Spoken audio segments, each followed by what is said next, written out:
Good morning and welcome back to another episode of Rizzle on the Flizzle. We are up here in the Driftless region of Wisconsin, my happy place. I love being here. This is where I want to be all the time. Oh gosh. And I figured what better way to bring back videos than coming up here and doing some trout fishing in one of the most beautiful places in the Midwest. We got some cattle I'm trying to get through here. They're in my honey hole right now, but up here for 3 days. First day is a little solo send, and then the next 2 days I'll be with two of my good buddies, and got nothing on the agenda but just fishing, hanging out, cooking food over the fire, drinking some local beers, and just having fun, enjoying it. So I'm going to kind of cut this intro kind of short and get to fishing and see what we can get into. So the water is stained a little bit, but it's still really fishable. It's just not getting flushed out. It hasn't rained here in a couple of days, so bugs are nasty right now, so I think I want to throw on. I got my buff on, dude. Bugs are already gnarly. And I have my 5-weight fiberglass rod with a hopper dropper on it. It is terrestrial season, so the topwater eat has been pretty good. So I'm going to fish this tail end of these little ripples and see what happens.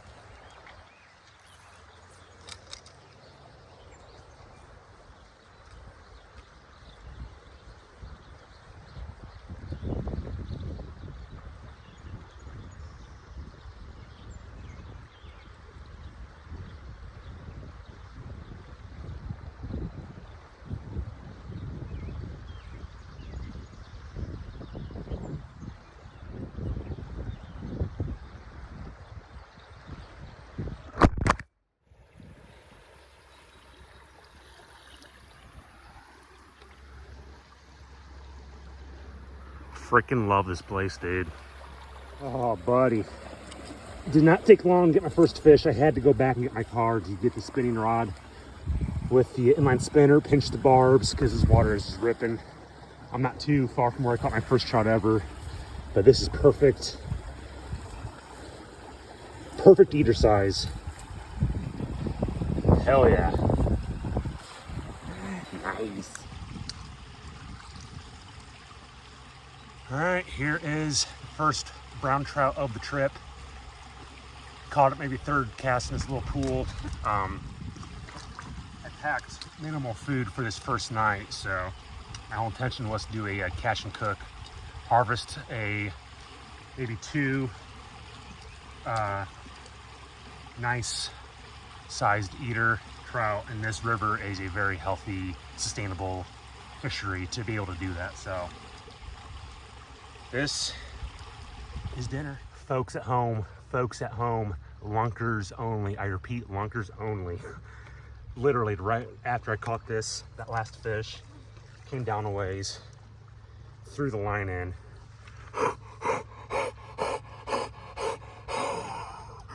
Big old slab of Wisconsin butter, baby. I'm going to release this one because this one is a good breeder. Healthy fish. I ain't gonna lie, when I got here today, I got here a little late. I had kind of low confidence because the water's so high. It's hella hot out here. Oh man, that is a beautiful, beautiful brown trout. Oh my God, look at this thing.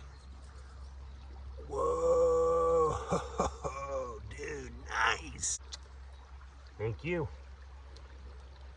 Oh, yeah. Oh, I love this place. I freaking love this place. Does not take much to catch trout 1/4 ounce inline spinner. I think I got this out of a Cracker Jack box, but it's a fish producer. You can see that this thing is battle torn and scarred, but it's a beast. All right, I'm gonna put the tripod up. I am catching some nice shade under this magnificent cottonwood tree, and there is some nice looking riffles right behind me and a nice little back eddy right here. So if I was a trout, that's where I'd be hanging out.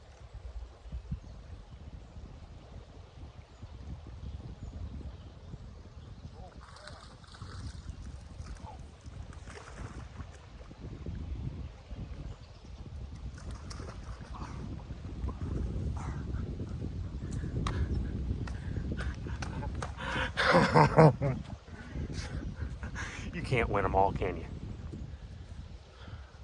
Call another one off camera. I'm gonna throw this one back, keeping it wet.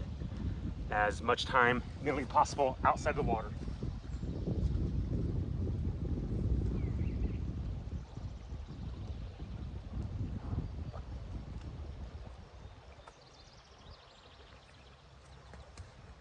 Man, this bite has been pretty freaking good. The smallest fish I've caught was the one that I kept. Anything bigger than that, I'm throwing back.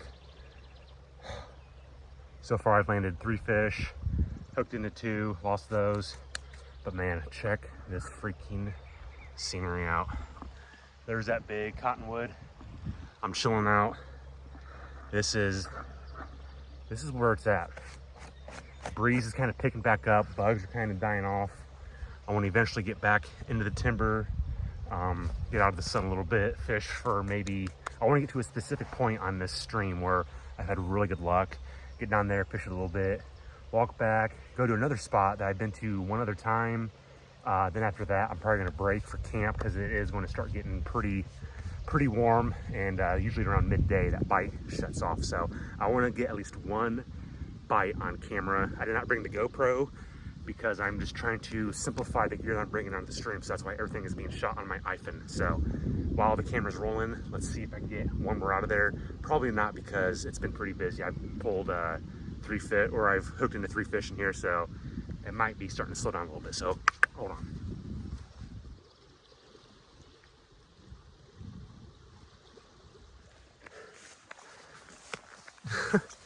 These bugs, I'm not sure if you guys can see or hear them, but they are freaking redonk. I tell you, I'm trying to ignore them the best I can, but I'm totally not having fun right now. I mean, I'm having fun, but it's very frustrating with these pecker gnats literally all up in my grill. So I made it into some thick bush, and the bite kind of slowed down a little bit, so I want to turn back around, get out of here. I still probably maybe have a good solid hour of good fishing, so I'm gonna try to scoot back to my car, clean up, bounce to that other spot I was talking about, and finish off the morning bite at that spot. Now we're done. Look at that. That's sweet. Yeah, these bugs are just insane. So I found this spring not too far from where I've been fishing at.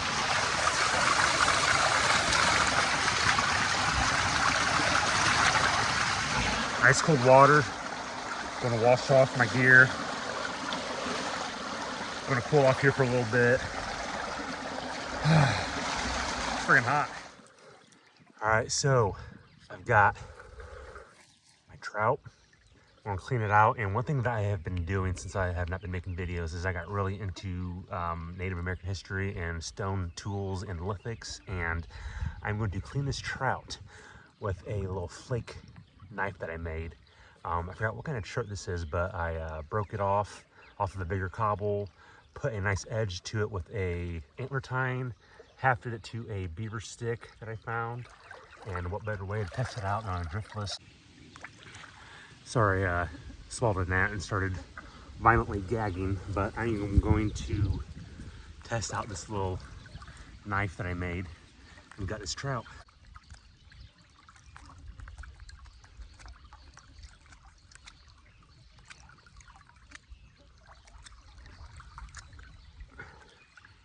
Obviously a little more slower going than a conventional knife, but as you can see, it gutted the trout pretty simply. And trout, to begin with, are pretty simple to clean. I feel like that these things are put on this earth to sustain people out in the wild. Easy to catch, easy to clean, easy to cook. My favorite way to cook these things is just over some hot coals. And that's what we're gonna do tonight. What a morning it was. Wow, and it's only 1 o'clock. I am camping at my cousin's house tonight. I got my little single person tent already set up. Laid down for a little bit. Couldn't fall asleep because there's a lot of traffic behind me, but kind of felt good, kind of stretch out and not do nothing for a little bit. But go take it easy for a couple hours, boil up some noodles, have some lunch, kind of repack, regroup. Got some of my stuff drying out right now because I was just soaked earlier. But these bugs aren't as bad here in town, but they're still a nuisance. So it'll be nice to sleep in this thing with the bug net on there. But got a couple more hours before I head back out to the stream. So till then, I'm just going to kind of kick back. Might do some reading. I might run up to the store and find some bug spray because it was almost unbearable to be out there on the water with the bugs. It was just so irritating. I'm not sure if you guys can tell, but my nose is like swollen from all the gnat bites. It was just insane-o. So yeah, just want to kick around, make some lunch, and we'll see you on the water here soon. Yeah, you see my car went out. It's hot, so I'm hanging out in the beer cooler for now. All right, so had some lunch, chilled out. I had to go get some bug spray, $10, but it freaking works. Bug Soother. I think it's from Cedar Rapids, Iowa. Got some local beer. Potosi is a town not too far from where I'm at right now. Anywhere I go, I always try to get the local flav, and this is a hazy bluff, and it's like a hazy IPA, which I love hazies. Scrumdiddlyumptious. And right now I'm kind of just hanging around. I know earlier I was telling you about my flint napping that I've been getting into, so that's what I'm doing right now. Just taking some rocks, bashing them together, trying to get some good flakes. Got my antler bopper and a hammerstone, and I'm making my cousin a couple arrowheads just to kind of show him thanks. Here's the first one I made, or I'm still working on this one, just like a little side notch. Still got some thinning up to do on the sides and such, but pretty cool. Just something to do. Okie doke, just pulled up to the last spot of the evening, and we are up in the heart of the Driftless right here. There's some someone's horses right down there, but the water is looking freaking perfect. Oh, look at that. Look at this. Oh my God. It looks so perfect. This definitely looks like prime fly fishing waters compared to the other spot.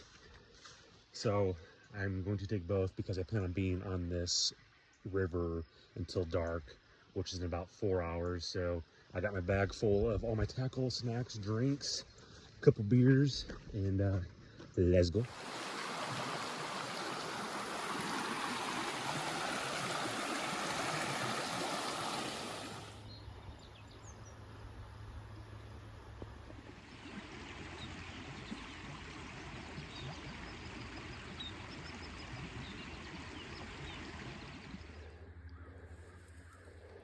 All right, it's been a very slow evening on this particular stretch, which is very surprising, but I don't know if you can hear that flopping around the net. I went to a spot where I've never been before, this little hole that I found in the middle of the bush, and caught a handful, and I'm going to say that I'm going to end the night on this bad boy. Beautiful, beautiful stick of butter. I want to throw this one back because this is like another good breeder, so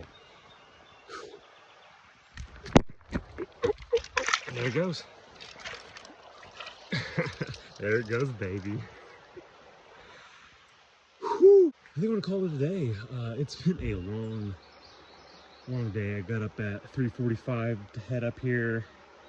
Fished for about 4 hours this morning and fished for probably about another 4 hours this evening. So I am wiped out. I am going to go back to the trout tracking cabin, take off these clothes, get in some comfies, build a little fire, and we're gonna have some grilled trout. We're gonna have some trout for dinner. I'm gonna do some trout packets.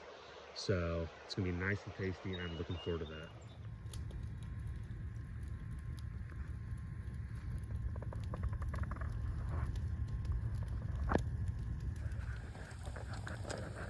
Good hot coals going. Trout packet's been on there for 20 minutes. Oh, look at that meat. That's some good eating right there, man.